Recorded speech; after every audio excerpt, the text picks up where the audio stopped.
Have you ever felt that the better you behave toward the world, the more the world seems to turn against you? This isn't bad luck, it's strategy. Sun Tzu, the greatest strategist in history, left a warning most people ignore. Kindness without fangs is not virtue. It's an invitation to invasion. You were taught that being good was your shield. That was your first ambush. While you repeated the doctrine of kindness, others learned to read you as soft ground. Why are the most noble people the ones who end up exhausted and betrayed? Not because the world is cruel, but because you made a tactical error Sun Tzu considered fatal, confusing intention with power. Now listen carefully, because this is where almost everyone fails. These are not virtues. They are three clear signs of surrender. If you're losing ground, money, respect, or control, it's not bad luck. It's because your kindness is sending a message you don't even know you're sending, and others are reading it as permission. First, your predictability. If you always give in, you become free tactical information. Second, your availability. What is cheap is used without respect. If you're always there, your cost is zero. Third, your need to explain yourself. The moment you justify your decision, you've surrendered the initiative. You're asking permission to exist. The world doesn't punish your cruelty, it punishes your exposed fragility. Sun Tzu said, "He who is prudent and lies in wait for an enemy who is not, will be victorious." But you are not being prudent. You are being transparent. If your presence creates no friction, your absence will never matter. In the next few minutes, I'll show you how to stop being good and start being formidable. Because only those who are capable of causing harm and choose not to are truly virtuous. The rest are just obedient. This will make you uncomfortable, but it is an operational law, not an opinion. The world does not punish evil. It punishes exposed fragility. And in every theater of operations, the enemy is not looking for the most cruel opponent, but for the most accessible one, the one who hesitates, the one who seeks approval before advancing, because hesitation signals permeability, and approval-seeking signals dependency, and dependency is always exploited. When you are excessively kind, you do not project virtue, you project availability, and availability lowers your perceived cost. And what has no cost is consumed without respect, without restraint, and without consequence. Which is why, in modern battlefields, money, hierarchy, influence, relationships, the same dynamic repeats itself endlessly. You're not stepped on because you are bad. You are stepped on because you are reachable, because you can be pressured, because your boundaries collapse under minimal force. Sun Tzu understood this without moral language and without sentimentality.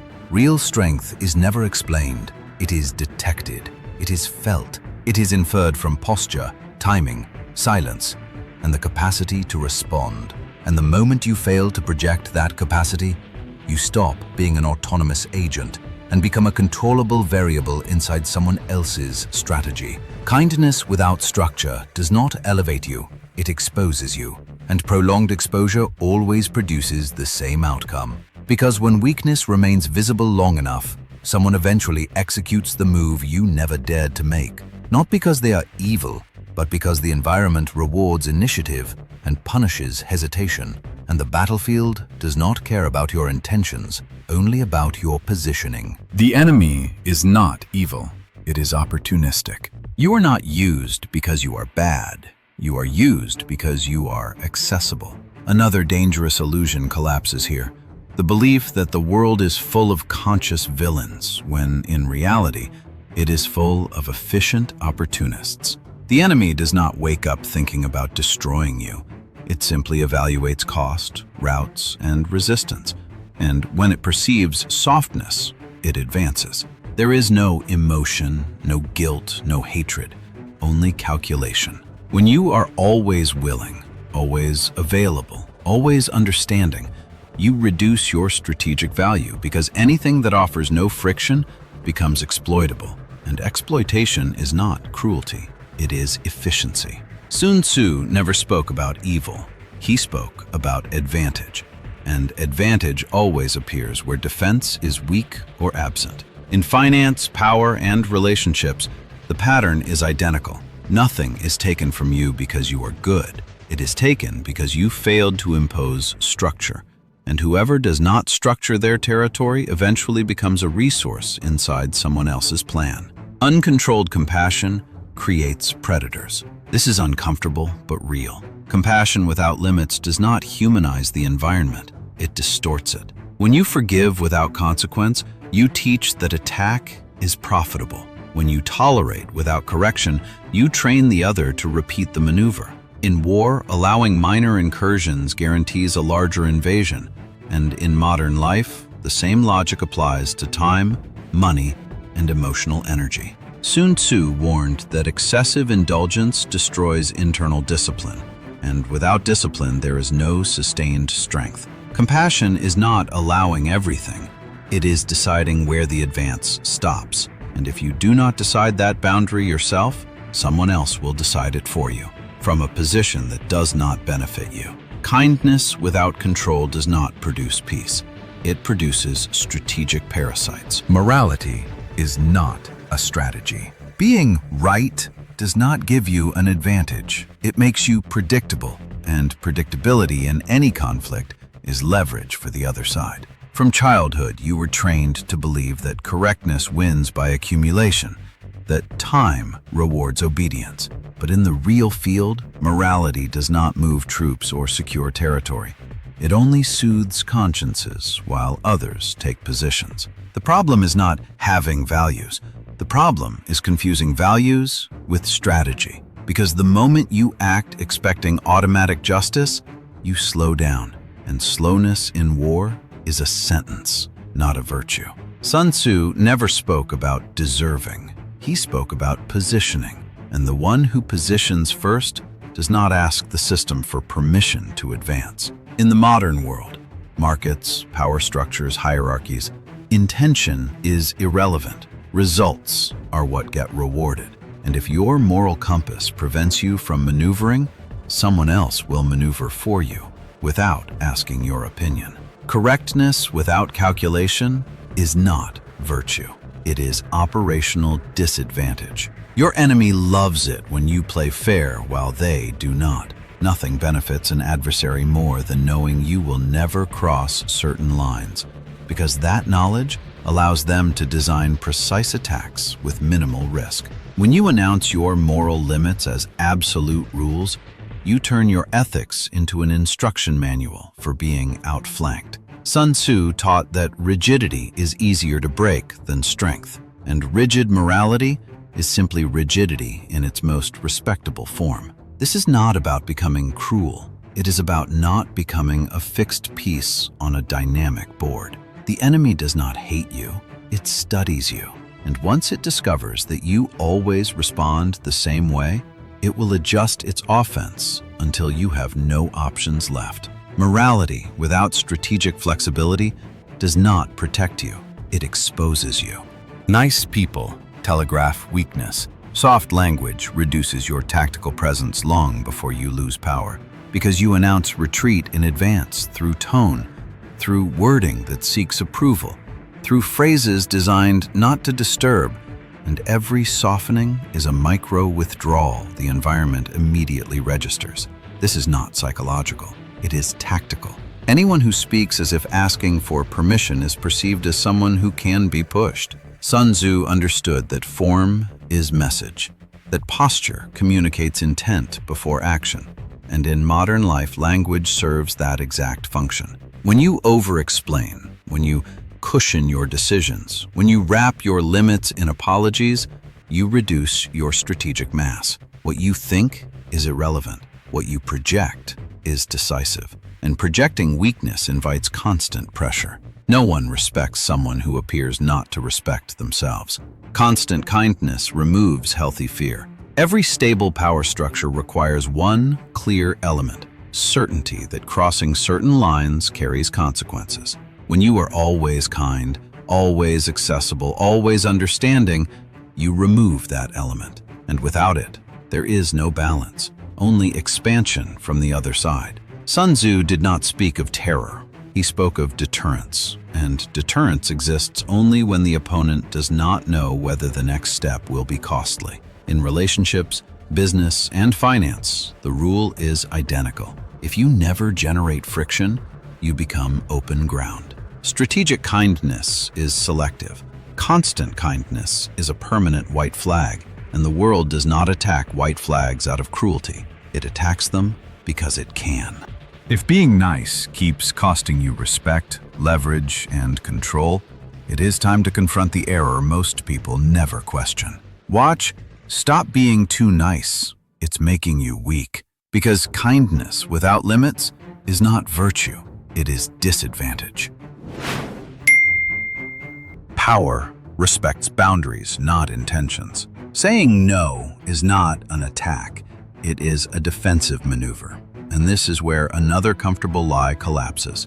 The belief that setting boundaries is aggression, when in reality, it is basic defense. Saying no does not start conflicts, it organizes them, because it defines the perimeter within which the other can move without triggering a response. Sun Tzu understood that clearly defined territory reduces unnecessary wars because it removes ambiguity. In modern life, the absence of boundaries creates constant micro-conflicts, continuous drain, silent erosion. Every time you accept something you do not want, you reinforce the idea that your line is movable, and anything that moves will be tested again and again.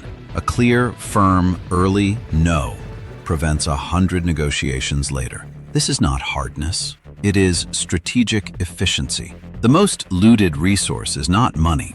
It is energy, time, and attention. And without boundaries, you become an involuntary supplier for other people's objectives. Sun Tzu warned that an army that fails to protect its supply collapses even if it never loses a direct battle. And you operate under the same law. Every unnecessary commitment, every automatic favor, every unevaluated concession weakens your internal structure. Not because you manage poorly, but because you never closed access. Power is not lost all at once. It leaks, drop by drop, until you react too late. And when you react too late, you are already fighting uphill. Explanation is a confession.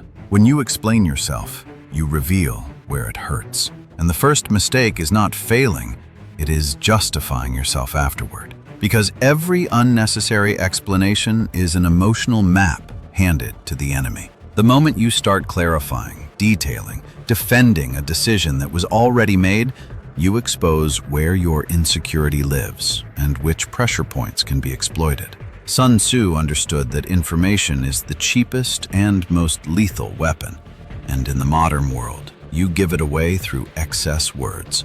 The one who explains seeks relief, but power does not offer relief. It analyzes fractures. It does not matter if your reason is logical or fair.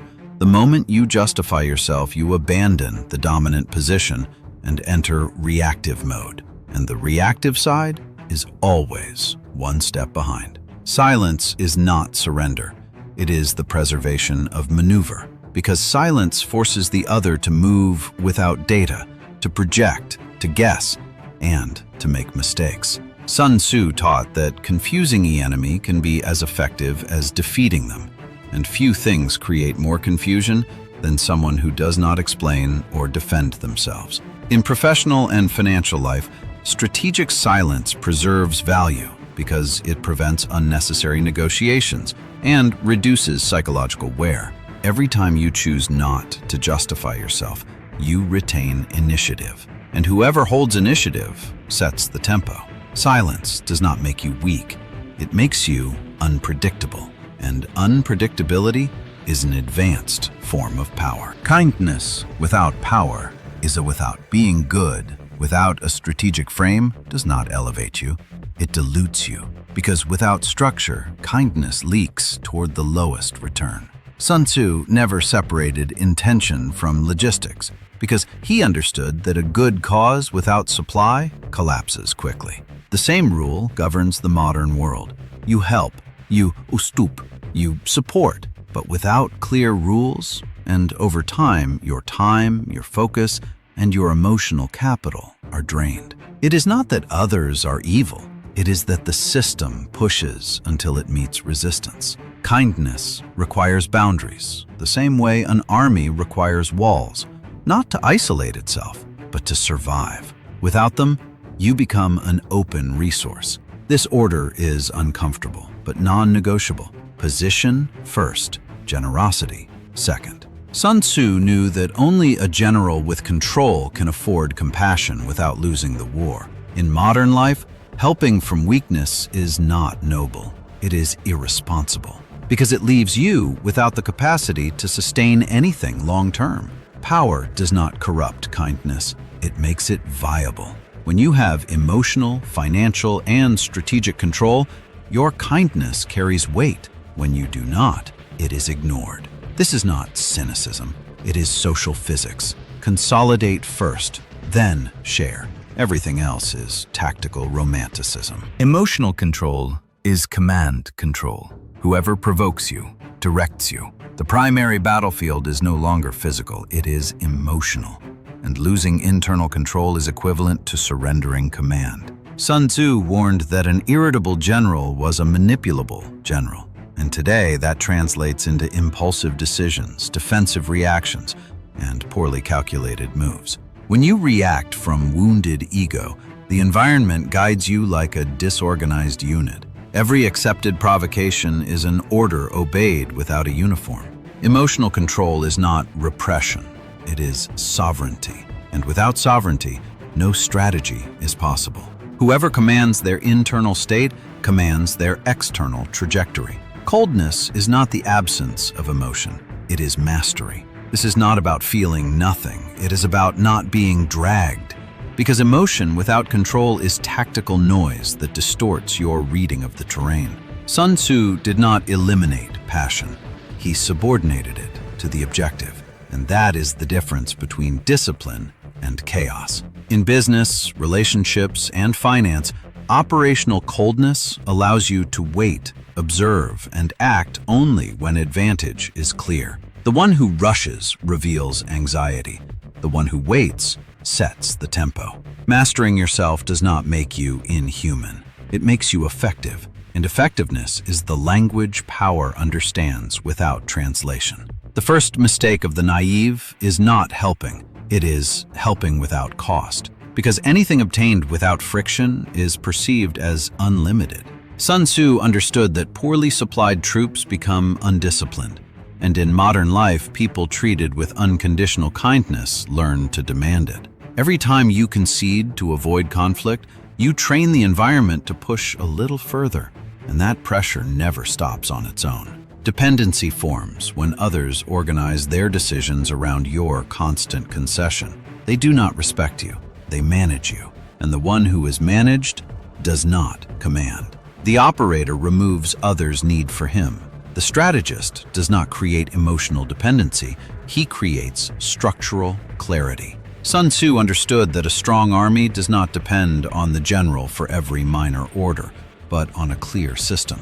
In your life, that means refusing to become the permanent lifeline, because the lifeline never reaches shore. When others know you will not always be available, they adjust their behavior. Other people's self-sufficiency becomes an indirect form of your own power. This is not about abandoning others. It is about not being indispensable through weakness. The operator teaches limits without speeches, only through consistency. Power respects boundaries, not intentions.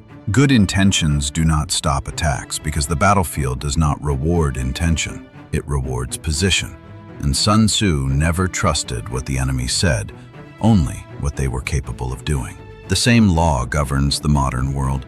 Your values do not protect you if they are not backed by clear limits. You can be honest, hardworking, and loyal, but if you fail to mark borders, you will be crossed. Power does not ask what you meant. It observes what you allowed. Every boundary left undefended becomes lost territory, and territory once conceded is rarely recovered without cost. The silent boundary is the most effective one. You do not need to justify your borders because the one who demands explanation is attempting to negotiate your position. Sun Tzu taught that walls do not argue, they exist. In professional and financial life, silent boundaries reduce friction and eliminate unnecessary debate. You do not announce, you do not threaten, you simply do not allow. And when you do not allow something once, the environment learns faster than through 1,000 words. A clear boundary generates automatic respect because it forces recalculation. You do not become harsh, you become stable. And stability is an advanced form of authority. Strategic withdrawal is not weakness. The operator knows when to advance and when to withdraw, because Sun Tzu understood that not every retreat is defeat. Some retreats are the denial of resources to the enemy. In modern life, withdrawing from abusive dynamics, unfair negotiations, or draining relationships is not escape, it is supply denial. Whoever loses access loses influence. When you remove yourself from someone else's disorder, that disorder becomes visible. Distance is not punishment. It is structural preservation, and structure is always more valuable than unnecessary confrontation. The highest level of control is choosing where not to be. The ultimate form of power is not forcing presence, it is deciding absence. Sun Tzu knew that forcing the enemy to fight alone was a silent victory. In your life, choosing where you do not participate preserves energy, focus, and emotional capital. Not everything deserves a response. Not every battle deserves engagement. The operator understands that every commitment consumes resources and invests only where advantage is clear. Withdrawing without explanation leaves the other side without reference, without closure, without control. And that void is not weakness. It is dominance in its purest form.